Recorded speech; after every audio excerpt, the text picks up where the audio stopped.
This is going to be a weird one. Bill Belichick, where are you going? Does he have a plan? He has to have a plan, right? Also, Deshaun Jackson, who has stood me up twice, he must have the most sparkly teeth of all time. Was he his dentist again? Is he shooting a Colgate commercial? I don't know. But he is not only joining us this hour, he's already logged in. He's ready to go. We're going to talk about the Eagles. What's wrong with him? How can he fix them? A.J. Brown, the whole thing. Also, highly anticipated, this blew up on Twitter yesterday, Sicko's Committee is on the show. Hammer time on Justin Fields. Let's make it great.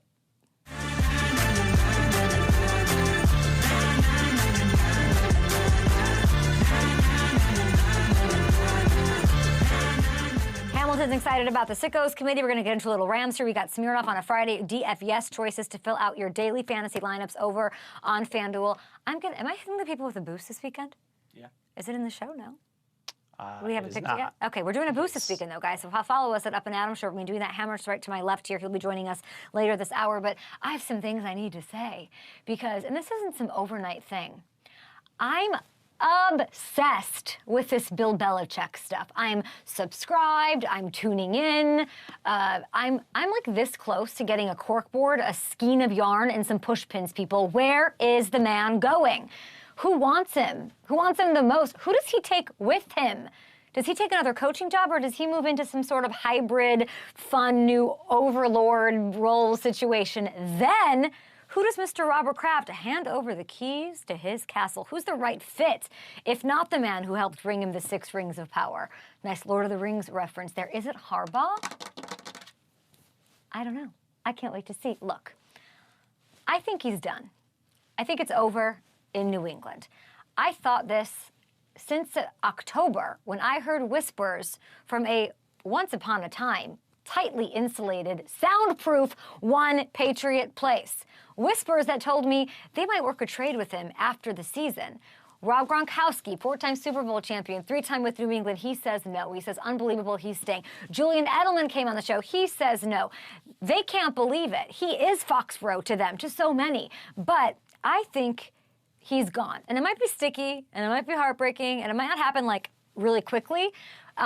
And I'll say this, there aren't super obvious signs that ball yarn is not moving to like a smoking gun situation. There's no for sale sign on his house. There's no news report that he's looking for real estate in LA or New York with Josh Altman or Jason Oppenheim out there with selling Sunset Babes. No, that's not going on. But there is some stuff that I do think is a little fuzzy. It's a little weird. It's a little, I'm a hyper-vigilant person. I notice changes in people's behavior pretty well, and I'm seeing that. Exhibit A.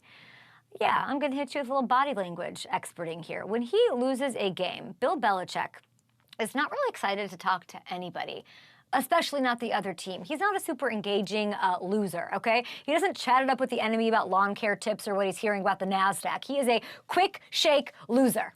So his demeanor after some of these games lately is a little wild. This extended moment with Travis Kelce. Do you think they're talking about how Jake Gyllenhaal let Taylor Swift get away 10 years ago? No!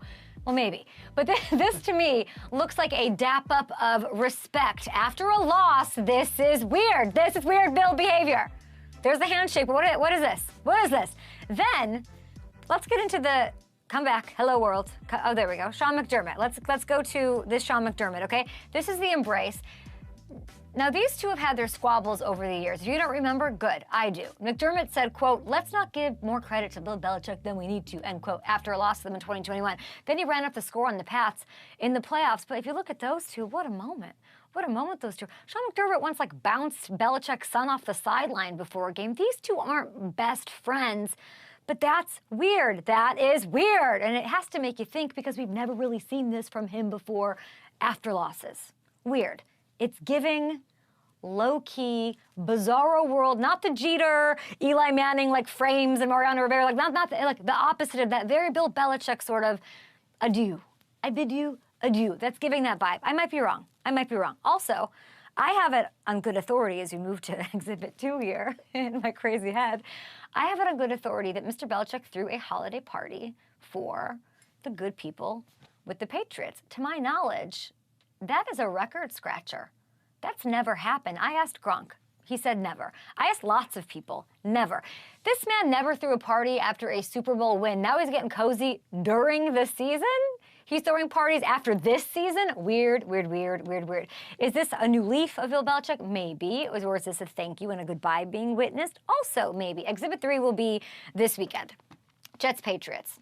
He doesn't love the Jets. That's no surprise or shocker or like mystery to anybody. If my gut is right, and this is in fact a parting of ways, you're going to see a Patriot team giving it beyond their all, hobbled down to their depth chart. I will not know the names of some of these guys out here trying to do this, but they will do it with their all because this team has a lot of respect for what a legend this coach is and what might very well be the end. And I don't think anyone knows, but the vibes I'm getting is that everybody in the family is bracing themselves for impact eventually. Now, a lot can happen, right? Kraft and Bill can sit down next Monday, and Bill could very well say, nah, with that very face that he has right here. Nah, I'm good. I ain't going. I'm not going. You're not going to trade me like Kay Adams said in October. You're going to have to fire me. That's a woof. That's a toughie for Kraft. That's a toughie to swallow. And by the way, like if you're Bill and you are wanting to go to a team, why would you want to be traded? You want to give some assets back to New England? No, you don't. Fire me. He could say, I'm not going. I got grandkids here. I live that sweet Nantucket lifestyle. Like he has many grandchildren. He might not go quietly is what I'm saying. And I'm guessing this doesn't play out on Monday. This will be a bit. Because there would have to be a very attractive and definite landing spot. Do I think that's known yet? I'm not sure. I know Bill Belichick is somebody who wants to have a plan and probably has been thinking about this since I was sort of starting to hear this stuff in October. But a lot of people are saying, is it LA? Belichick to Los Angeles because Herbert. Let me just say this as a reminder, and I've given this like an eerie amount of thought. What gives anyone out there any indication that Bill Belichick will ever or has ever put tons of stock into the quarterback position? This is somebody who let Tom Brady walk after 6 rings. He's not chasing a quarterback, especially, and I love Justin Herbert, but especially a quarterback that he has owned. He has picked apart. He's put the halt on. 3 games versus Herbert. Herbert's got a 59 passer rating and is 1-2. And the win was that measly 6-zip win this year. He might go to LA. I don't think that's happening, but enough with the idea that it's because of Justin Herbert, or anywhere, by the way, as a destination because of a quarterback. And I mean that. This man loves defense. He likes winning. He's very like, let's figure the quarterback stuff out later.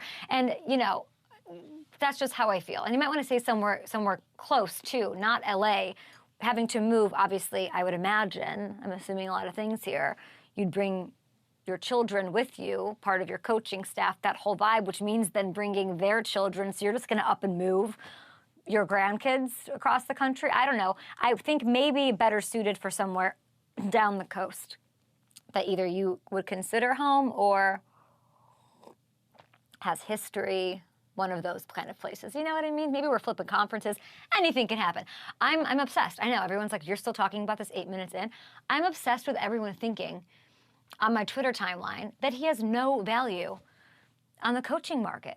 Gronk told you he's a bigger get than Jim Harbaugh would be. Recently, Don Yeed, Jim Harbaugh, like could win it all this year, Harbaugh. Belichick is, and I don't care, like I can't believe there's arguments against this. Belichick is one of those rare coaches over the years, over the generations in NFL history that I think owners will be thinking about no matter who their current head coach is. If a team is in its window and the owner's antsy, maybe a little older, maybe a disappointing first-round exit, whatever, done. This is a coveted option. If Belichick goes and sits to your table and he says, hey, I know you made it through the first round in the playoffs. I can take your team and win a Super Bowl. Like, you're going to pick up the phone. You're going to have that conversation. He needs a good GM and an OC. And that OC might be Josh McDaniels. Don't kill me for saying that. But that's going to command conversation. And then, of course, the other side of it, I'm obsessed with all of it, who comes into New England? Who does Kraft think is a better fit? What do you guys think at Up and Adam Show? I'm sad to see, I will say, I'm sad to see Gerard Mayo, whatever's going on there is weird, not getting the love in the media up there in Foxborough. Disappointed to see that. And no Gerard Mayo, disappointed to see whatever that is, I don't like. We'll see. Even more intriguing than who New England brings in, whether it's a big fish in Harbaugh, whether it's like they have a plan, whatever, you know, Kraft can show he can maybe win without Belichick and Tom Brady. How nice would that be? You're handing this, you know, the keys to your castle here. Who does New England bring in as a GM? Because it is just flagrant what has been going on in New England as far as the personnel and what Bill Belichick has out there to coach, what guys are out there, and that's Bill's fault. That's why he needs a good GM and they need a good GM. You see what Casario's doing down there. We've talked about it a lot with the Texans. I don't know. I ask people in that building who's making those, I don't get answers. People don't know. So does Bill stay or does he go? I don't know. It's my true crime. It is my murder podcast. Glass of red vino. I'm on the couch.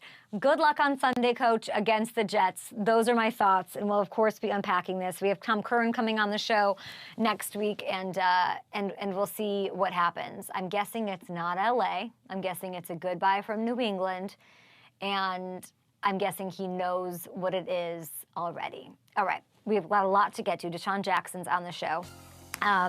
I'm done with my serenade here. But the NFL season is here, and Smirnoff continues to help fans get ready for game day. We've got a delicious lineup of signature football-themed cocktails.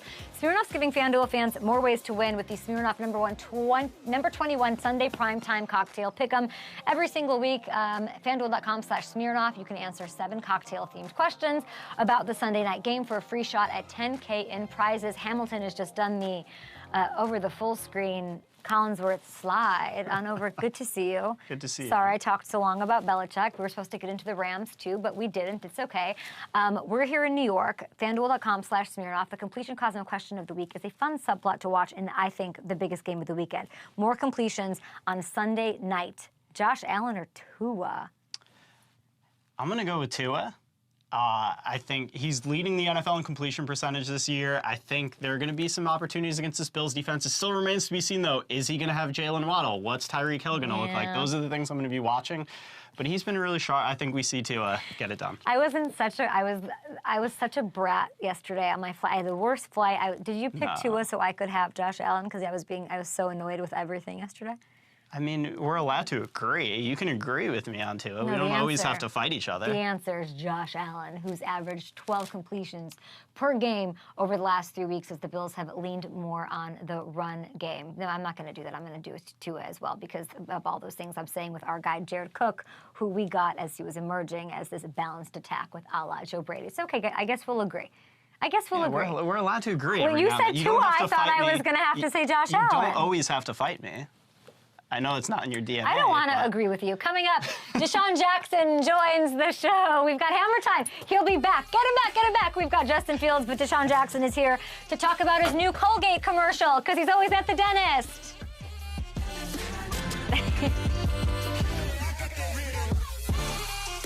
Can you figure out with Jordan how the best way to put that stuff out there? The framing is really important to me. Yeah. I think you know from our morning together how I want it. Gotcha. Do you want the entirety of it as? I think so. I think so too. I think so too. Because it's comprehensive. But I think the LA part needs to go out as a separate thing. Okay. I do. Where it's like the chasing quarterback part. Yeah. And I think I'm trying to think of what other part. So the entirety and then to like a couple smaller clips. Okay. Oh my gosh, Deshaun is here. Okay.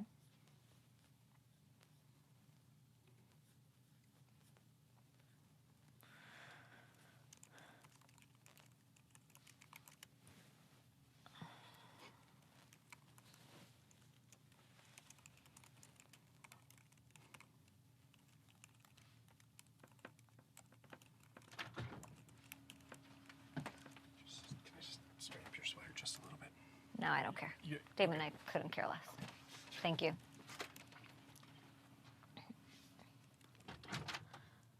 Time up for K. I'm going to lay out for Deshaun. There were once.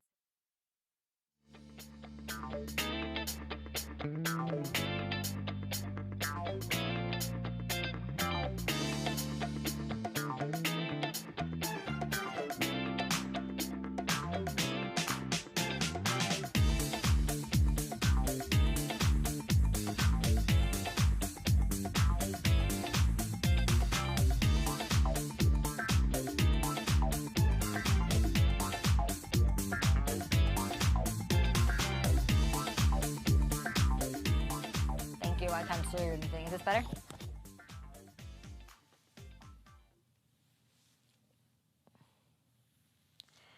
Hello, everybody in our chat. What's going on? Catherine?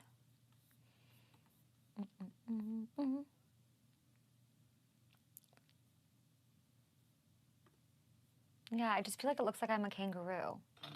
I think my hair's ever looked worse on this program. That's not true. It's definitely looked worse. But what is this? What is happening? What is this? What is this? I'm sorry, y'all.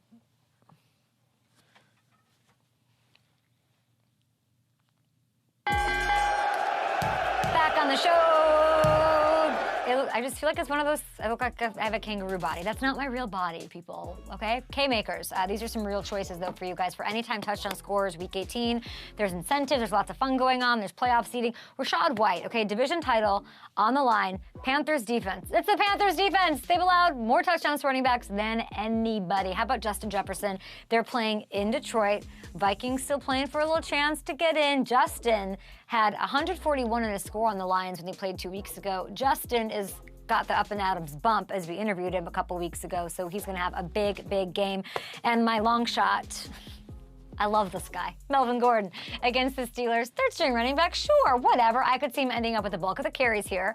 And then he's told me he'd come on the show, potentially, if that happens. Okay, Ravens have nothing to play for. They lock up the 1 seed, so I love that return at plus 270. There we go. Anytime touchdown scores, Rashad White, Justin Jefferson, and Melvin Gordon III. DeSean Jackson, he's different than other receivers. Touchdown, DeSean Jackson! Wow! The end zone punt! My goodness! Am I the luckiest girl alive? Our next guest, an absolute legend. He's a 15-year NFL veteran who has done his thing with the Eagles, the Commanders, the Bucks, the Rams, the Raiders, and the Ravens. 3-time Pro Bowler, one of the best to ever do it. Certainly one of, if not the most exciting player to ever do it. DeSean, how are you? I'm great. How you doing? I'm good. It's good to see you. You look great. We're ready to talk. It's Week 18, so there's lots to get into.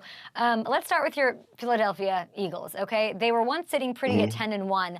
Now they've lost. It's hard to read this. It's hard to believe this. They've lost 4 of their last 5 games. So when you, DeSean Jackson, look at this team, what is the single biggest difference between the 10-1 Eagles squad and the one that just lost to the Cardinals?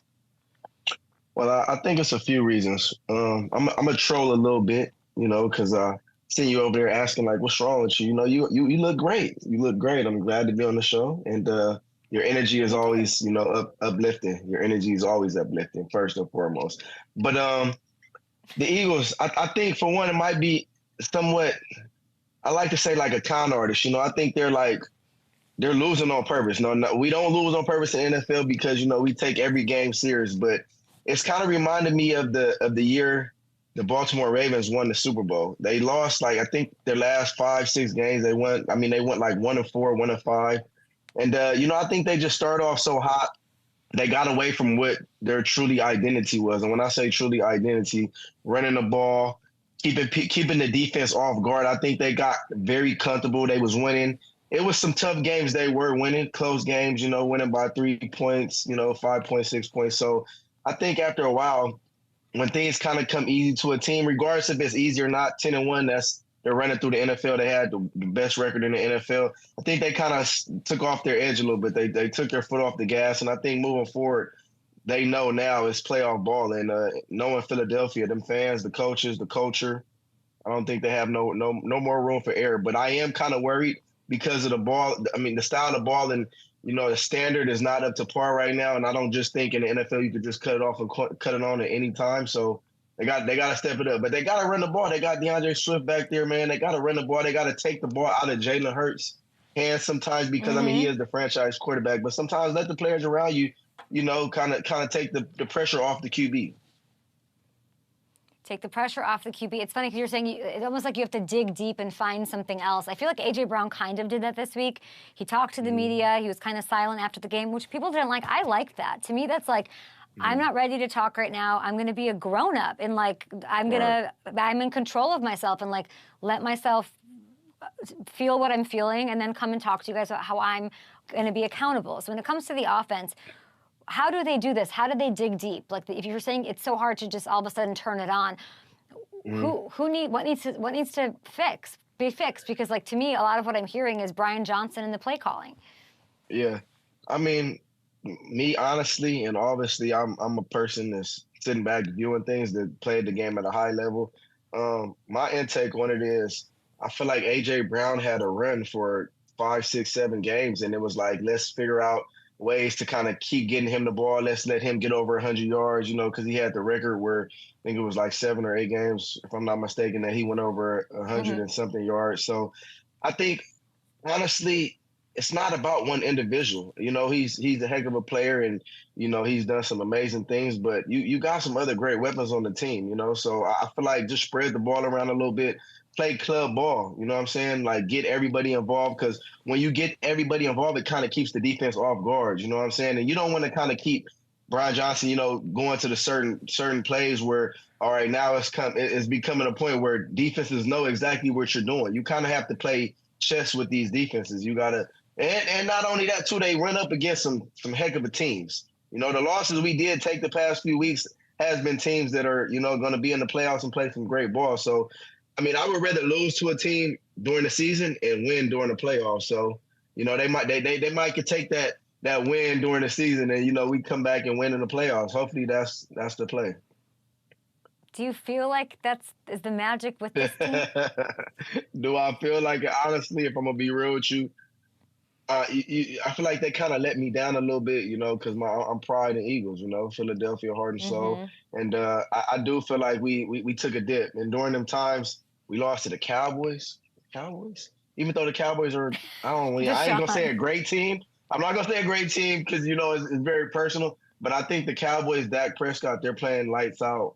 Mika Parsons is playing crazy. CeeDee Lamb is somebody else that's been playing crazy ball.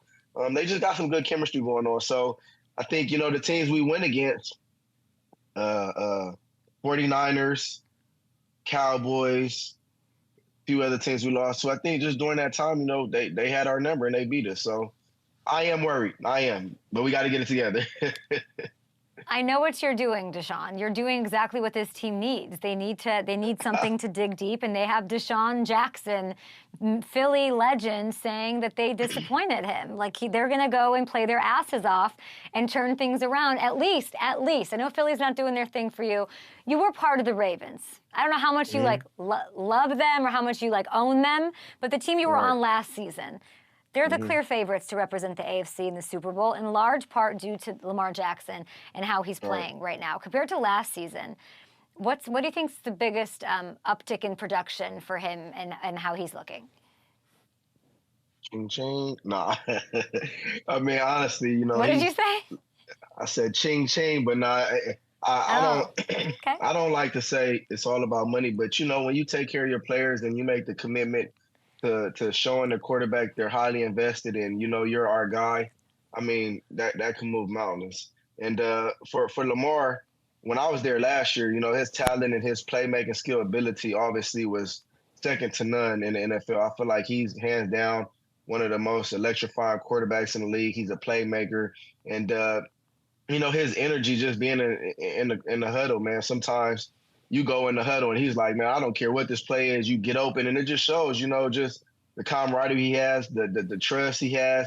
And, me being honestly, I was on the team last year and I was on the roster, but I feel like the playmaking skills, the playmakers around him right now has probably been hands down the best he's had yet to this day. And, they're just playing together, man. They're having fun. Todd Monken came in. I actually was with him in Tampa Bay when I was there. He's came in and, calling some great plays. And I just think they're hands down one of the best, not even one of the best. They're hands down the best team in the NFL right now. And I feel like they're playing lights out football. They don't even have Mark Andrews back yet. A lot of people were like, this team's going to be toast. Yeah. They lost the focal point of their offense. Mark Andrews is likely to come back, apparently. They add Dalvin Cook. It's only hopefully going to make the offense better. So is there a weakness in this team? Does this team have an Achilles heel at all? My only my only concern would be, and it's not even really a concern because I know they're focused. And like I said, I was in that locker room last year, and I know John Harbaugh is he's second to none when it comes to respect. He has the locker room, and I feel like they have a mission, and I think that they won't be let down because Lamar and the guys around him, Odell. I mean, you got some veteran leadership there, and you got guys around him that they're used to winning. So what I will say, I don't see the letdown. I honestly say, and I've been saying this since like early in the season. I already felt they was going to be in the Super Bowl, and I think they're going to prove me right this year. I'm tiptoe around talking about Todd Monken too much. You spent time with in Tampa, because I feel like when you do that, just Lamar, for people like to take away from Lamar, right? It's the Right. this, it's the that. What do I need? So I don't like talking about him, but he's obviously a big part of this. He's letting Lamar, cutting him loose, letting him do stuff. What do I need to know about Todd? I don't know much about him. You've spent more time with him than me. So what do I need to know? What's he made of? Honestly, it's a great question, and I don't want to toot the horn too much either because when I was with him, he was a wide receiver coach. And what I will say though, when he was a wide receiver coach in Tampa Bay, him and Derek Cutter, they actually let Todd Monken run the offensive coordinator, not offensive coordinator, but he had the offensive coordinator role. But in meetings, even though Derek was calling all the plays in game, Derek Cutter, he did all the installations and he went over all the plays and meetings and stuff. So as far as like the deliverable and, him just standing up in front of a team and kind of like being strategic and like saying the ins and outs of why we're putting this play in, what are the reads, what we're looking for. Like he's very informated on the offense. And I know he knows his, when it comes down to offense. So, and he was in college and he proved that when he was in Georgia. I think national championship they won. And his success is kind of in the proof. You know what I'm saying? His success is in the proof. And, me and him kind of had a little odds when he was my wide receiver coach in Tampa. But, one thing I would never do is hate on the individual and their work of craft. And I think he's, doing a great job. And not to forget my boy, T. Martin over there, the quarterback coach. This is his first year, even though he was there last year, wide receiver coach. This is T. Martin's first year actually in the quarterback room with Lamar. And I think that's a great relationship to gel together as well, too, because T. Martin played this position in the NFL, in college, and played it at a pretty high level as well. It's really well said by you. I don't know that you had a thing with Todd, but like it's very big of you to say that he's doing well and everyone's doing well. Sure. Sorry, I don't know that, Deshaun. But let's talk about the AFC East, because you got the Dolphins, we got the Bills, big game Sunday night, division on the line. Tyreek Hill, game changer, first player in NFL history to have 1,700 yards, multiple seasons, D-Jax. Walking boot, fighting through pain during games. He hasn't had a 100-yard game or scored a touchdown since the sort of ankle stuff happened. Even though he's out there, how concerning is this ankle? And I'm asking you this because I've seen you have some injuries. I know that the way you play, how given the way Tyreek plays, how worried should I be about the ankle? Well, Tyreek, first off, salutes, hats off. Feel like he's on my heels when it comes down to the 60-yard, 50-yard touchdowns and the deep threats and the deep touchdowns. So, I want to congratulate him. I have a great relationship with him as well. We chat throughout the season, and respect is always there. And, what he's done over the past 2 years, 1,700 in back-to-back seasons, never been heard of, never been done before. So I want to give him his flowers for that. You can't overlook that. That's a very hard thing to do. And playing receiver in this league for 15 years, I know what goes into it day in and day out, especially when you're a deep threat, when you're making the plays you make. I know these defensive these defensive players are honing in on you and trying to figure out everything they need to do to stop you. So I want to say I congratulate him for that. And as far as the injury he's dealing with right now, I did an interview maybe like 4 or 5 weeks ago, and this is right around when he got hurt. And I kind of predicted he would beat the record, I think, over 2K, because he said he that's what goal he wanted to reach. And I said he was going to do it. And he kind of, I ain't going to say he let me down because I know he's going through an injury, but I kind of predicted he might still do it, but it was going to be tough for him to get the record. But, I mean, an injury, man, anytime you're a wide receiver and you run fast and, you're feet or your legs is like the car. I mean, the tires in the car. It's going to be an issue first and foremost. So I know he's doing everything he could do to get his treatment. You know, getting massages. I'm sure acupuncture, needling, all the stuff he needs to do. He's a professional. I'm not worried at all because I know when it's time for him to get on that field, I see the dog he has in his heart. So I'm not really concerned. I think they'll get this game. Last week was a tough game. The Ravens put a spanking on them. So I think going into the playoffs, this is a must win for both teams. But I think the Dolphins will show up and show out, and Tyreek will do his thing this week. It's amazing. And while you're answering that question, my producer just said, we have to give Deshaun his flowers, too. 10 touchdowns. This is like the most insane shit. I can't say any other word. This is the most insane thing. 10 touchdowns, 75-plus yards is insane. 35 touchdowns of 50-plus. Is he on your heels? I don't know. Hey, I watch football. I do a lot of sitting back, analyzing. It's gonna be tough. Just put it that way. I'm not gonna make it seem like it's gonna be easy, but I feel like the plays he makes, man. It's so resemblance of me, and it's like, man, it's like almost kind of seeing. Even though we're different style of players, you know, he's a little more bulkier. He's like more like a running back, and you know he could take hits and do all the other stuff. I didn't really like taking hits, so for me, it's just I kind of see a lot of similarities, and you know, like I said, I just respect this game, so. I do. I'm not going to sit here and lie and act like I don't be seeing these 50, 60-yard touchdowns. Like, oh, shoot, what number is that? Like, I hope he don't get me. But, you know, if he does, records are meant to be broke. First and foremost, I'll say it here on the Up and Adams show. Records are meant to be broken. If it could be anybody else, I don't want to lose my record. But if it's anybody else, Tyreek, man, go get it, brother. I love that you're saying that. Tyreek has 26 50-plus years. So, Deshaun, you still have him by 9. I believe. Hey, the eras of this football stuff is a little different now. They got an extra game. You know, they can't get hit as hard. They can't get hit as hard. You know, these defenders got to be a little more careful. You know what I'm saying? And sometimes it's like, I don't know. I feel like when I was out in the field, for some reason, I just feel like I was always getting double teamed. It was like, we can't let him get one-on-one coverage. It's like the safety's like 30 yards back. But sometimes when I'm watching these games now, it's like these defenders just like, go ahead, just run right by me. Like last year when they played the Ravens, and he got like 2 touchdowns back-to-back. Like the Ravens was up like 3 touchdowns. How are you letting Tyreek Hill score 2 touchdowns over 50 yards? Like if we're up 3 touchdowns and I'm the defensive coordinator, y'all better get to the goal line. Like why are we coming up and biting on play fakes and looking in the backfield when you got Tyreek Hill on the field? Like, it don't make no sense. That's just my opinion. I don't know. Here's what we're gonna do, because I don't think you're done. So I think you can still make a gap bigger. You can go back and join an offense.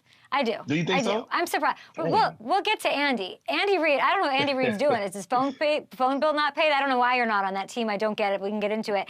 But you could go join an offense, get those numbers up, and then you can bounce mid-season and become a defensive coordinator in the AFC East, because it sounds like you know how to put a stop to Tyreek Hill.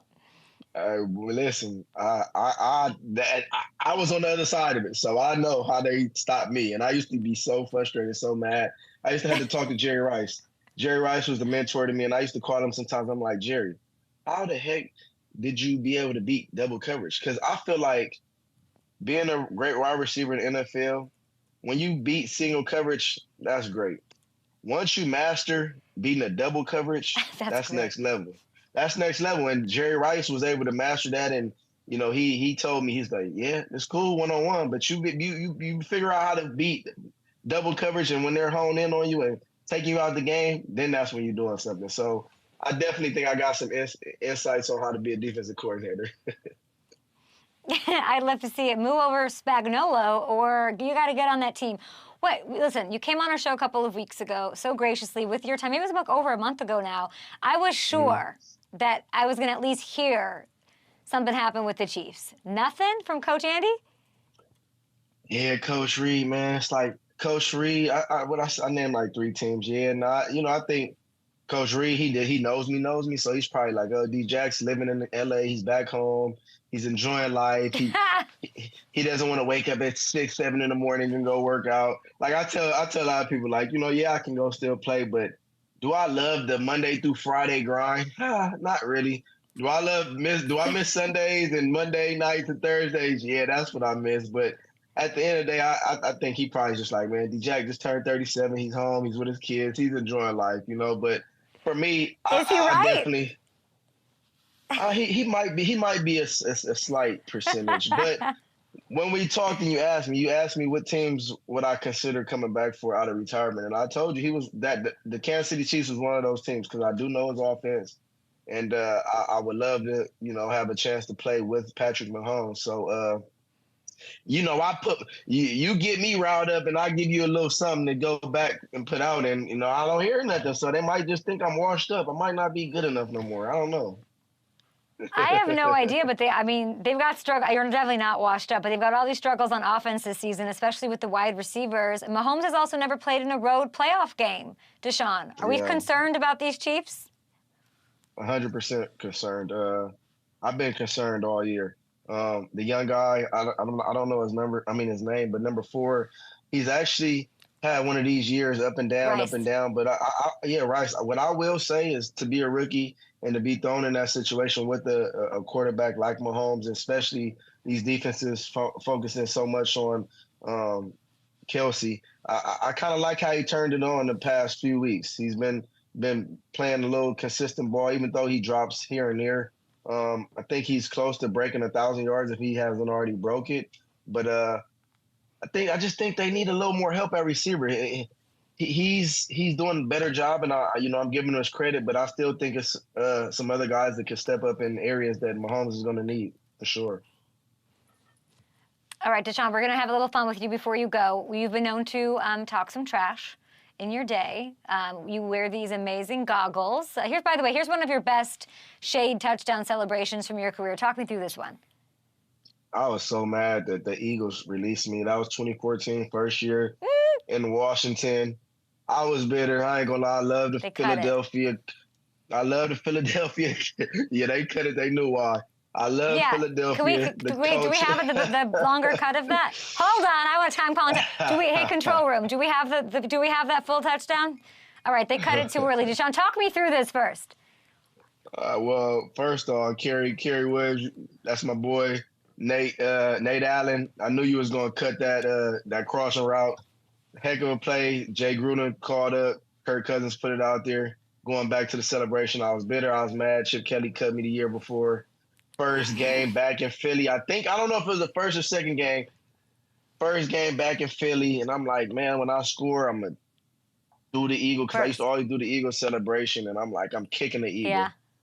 And it hurt my heart to do it, but I had to do it. Eagles fan, I had to do it. I was hurt. Chip Kelly released me, he cut me. I was hurt. It was more towards Chip Kelly. It wasn't to the Eagles fans. It was your first game back. It was absolutely amazing. I can't believe we cut it off. Glad we got the thing in full. Well, it brings us to a little something that we're calling, and it was the first time you came on our show, you were wearing those awesome goggles.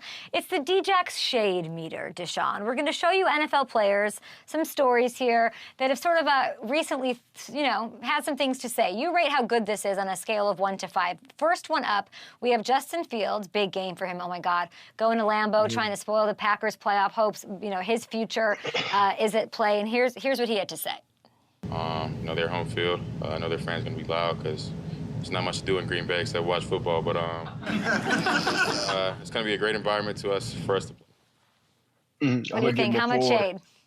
I'm gonna give him a 4. I was about a 4. Yeah. Why? You said why? Yeah. I think because, it really isn't too much to do in Green Bay. They don't have nothing to do but go watch the Packers play. That was a good one. It's well said. Next up, we've got Steelers cornerback Joey Porter Jr., and he was talking about facing the Ravens in Week 18. He said they will rest their starters. The last thing they want is to have their starters embarrassed right before the playoffs. Nobody wants to let us in there. We will kick the door down. What are you rating Joey Porter? It's pretty good. That might be 5, man. I got to give him a 5 for that. The reason why I give him a 5 for that is because you're talking about embarrassing the number 1 seed in the NFL after they've been playing lights out. Like, I know this is a very heated relationship, Steelers, Ravens. I was a part of it. But, man, just slow down a little bit, young fella, man.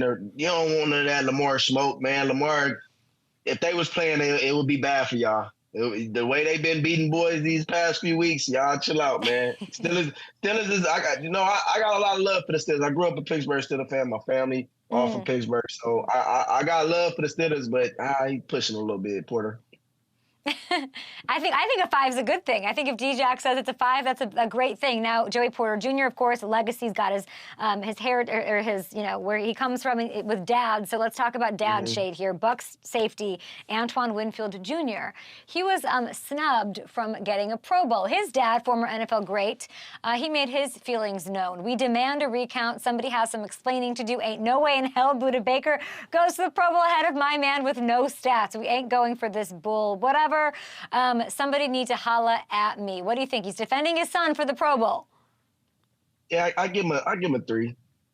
I give him a 3. I mean, Antoine Winfield was a heck of a player. Yeah, he was a heck of a player, Antoine. Your son's obviously a baller as well, and you're not on the field no more, man. Let your son handle that, man. Let the young dudes handle that. But as far as Budda Baker, Budda Baker's a heck of a player. I'm sure. I don't know his statistics on the year, but as far as his name, sometimes people get in off their name too. You know what I'm saying? If you're one of them guys, you're going to get in off your name. If your stats not really there, sometimes that name holds weight too. So if you're going to go Budda Baker, Antoine Winfield, I probably would have went Budda Baker as well. How much did you care about a Pro Bowl? Back in the day, I feel like listen at me back in the day. Earlier in my career, we kind of took pride for it a little more. But after a while, I was like, you really didn't care too much because going into, I feel like at like my second, third Pro Bowl, because I'm a 3-time Pro Bowl. I feel like after my second, third one, it was just like the guys really didn't care too much for it. Like my first one, maybe the second one a little bit. You had like Ray Lewis and Joey Porter, some of them guys like that, where you get into Troy Polamalu, like. They get you, they gonna hit you. You know what I'm saying? So after that, it kind of like start falling off. You can kind of see it start falling off. So as far as like getting the accolade, it's always a great accolade. But All Pro I feel like holds a bigger weight. But Pro Bowl is like an All Star. You're the top of the peak. You know what I'm saying? And it definitely holds weight. Yeah. Deshaun Jackson, looks like that necklace holds a lot of weight too. My God. We're going to take a short break. We're going to take a short break here. Deshaun, we appreciate you. Hopefully, you saying the Eagles disappointed you means they're going to win the Super Bowl. Now, we appreciate you. D-Jax, as always. And Tyreek Hill's not going to come close. There, I said it. Appreciate it, Kay. That's crazy. Those numbers are crazy. Absolutely nuts.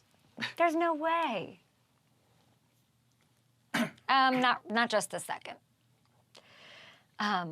Wait, those numbers are absolutely bananas. Absolutely. And I love how he gave Tyreek all his career records and made to be broken, all that. And then he was like, but they have it easier. Immediately. He's amazing. If I have to give, you know what I really wanted to ask him? I wanted to say, I would love to know the name of the receiver that would make you the most upset if broke that. You know what I'm saying? Yeah. Like, because he's friends with Tyreek. Who are you not friends with? Did you even know he had Monken beef? I didn't know he had Monken beef. Who knew? I should have known that. I should have known that. I did not know that. Yeah, he brought him. Are you in this one? Okay. Hold on. I know. I need to just do what I want to do, though. So hold on. Give me 1 minute. We good? Are you in the next one? On this one? It should be the one after. Okay. Are we doing Hammer Time here? Or are we doing it the next block? Next block. Okay, let me just find DFS. When you write in there, it like takes forever to update. So I was like, really? But my question to you was, are you writing for me to see something, or are you writing for somebody else? Yeah, no, I was writing for you. Great. I figured, and I was like, oh, I'm missing it. The rice stuff, yeah. Okay, let's do this. Cool. Okay, guys, it is time for some DF. Yes. Your league's over, so we play daily fantasy. So here's 3 guys I think are going to go crazy as far as good values over on FanDuel. Well, let's take a swing on Sam Darnold, right? Like, he's bottom of the barrel if you look at like salaries on FanDuel. Literally, I think 31st. Who's cheaper than he is? I don't even know. Not many people. The Rams are resting guys. Darnold has Debo and Ayuk out there, at least for a few series. Will he have a Matt Flynn moment? That's what we were talking about before the show. Will he have a Matt Flynn moment? I think so. At running back, Khalil Herbert. Young Bear has a back-to-back 100-yard game situation. He's a value at 7,000 up against the Packers run defense that's been abysmal. Bye, Barry. Okay, and at tight end, Evan Engram up against the Titans. By the way, I wasn't saying bye, Barry, like he's gonna get fired, just like, you're done for the season, Barry. He averaged 8 catches per game over the last 4 weeks. Whether it's Trevor, whether it's our guy CJ Beathard, whoever, he's gonna get fed. Evan Engram, Khalil Herbert, and let's go with Sammy D. Why not? Up against the Rams.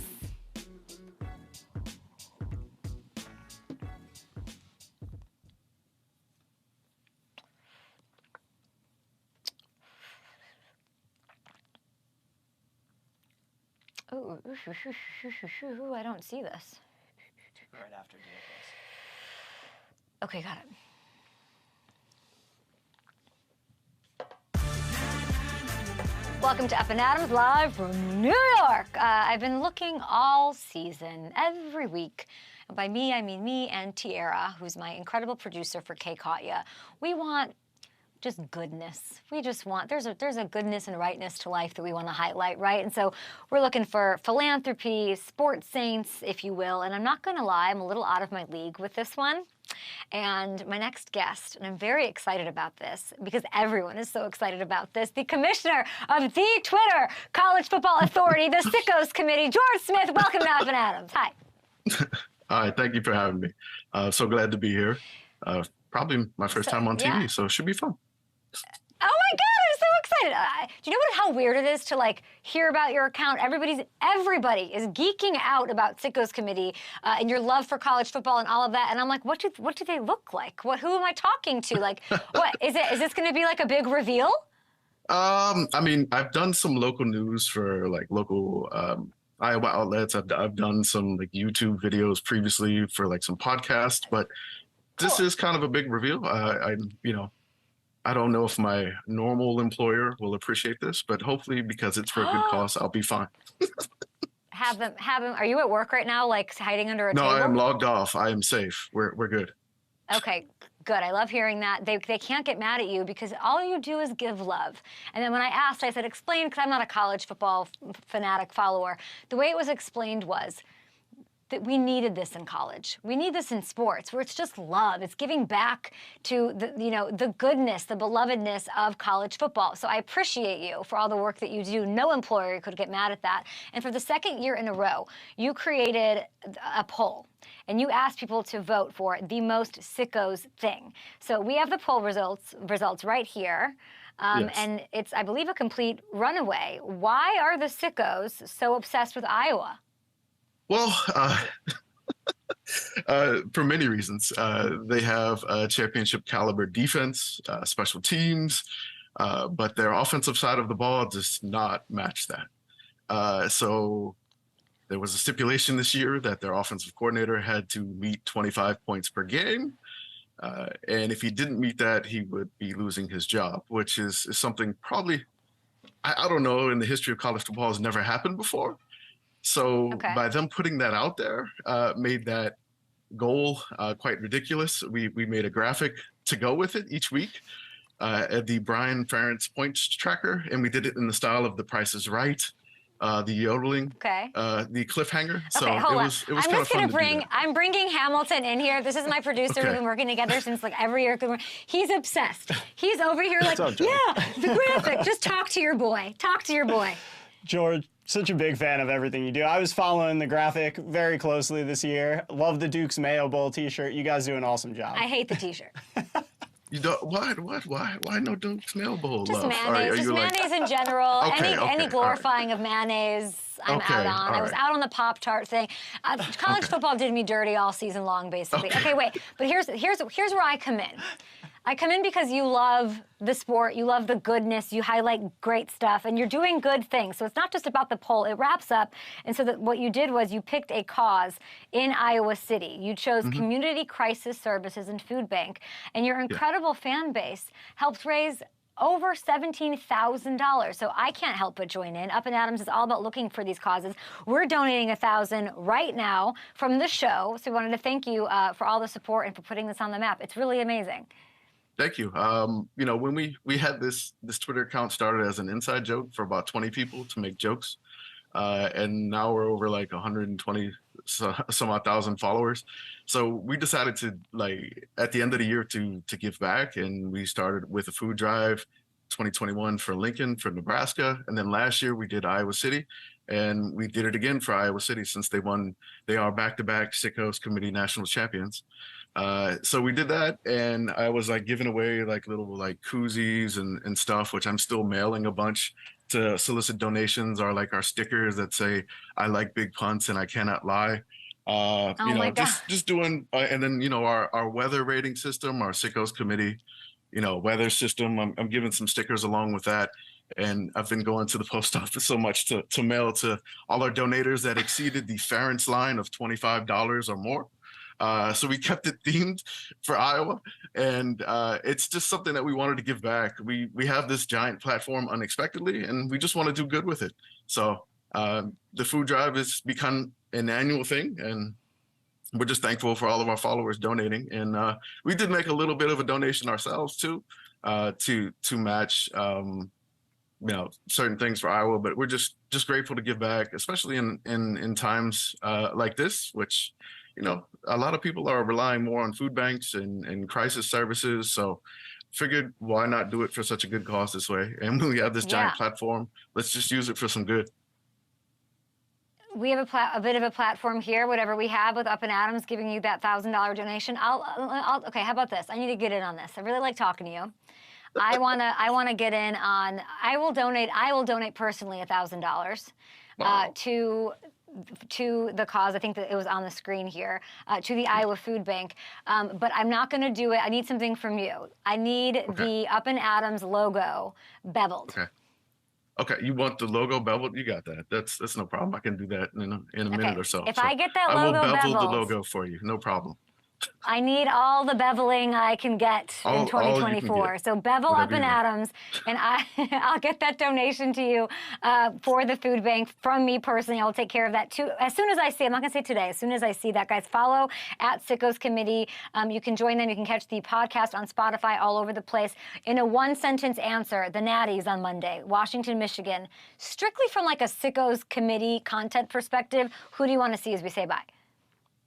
Well, I just want to see a lot of points. Just give me a lot of points, a lot of trick plays, and high-flying Washington offense would be fun.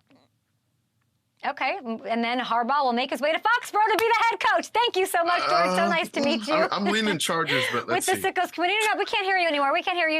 He's leaving your college game, and he's coming on over to the NFL. We appreciate all that you do, and I can't wait for you to quit your job. And not get fired, but quit your job and do this kind of stuff full time. It's amazing. It's like goals. We'll be back after this with Hammer Time.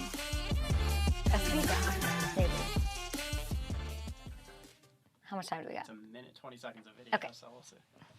We can't do it? What? We do it now. We should just do it now.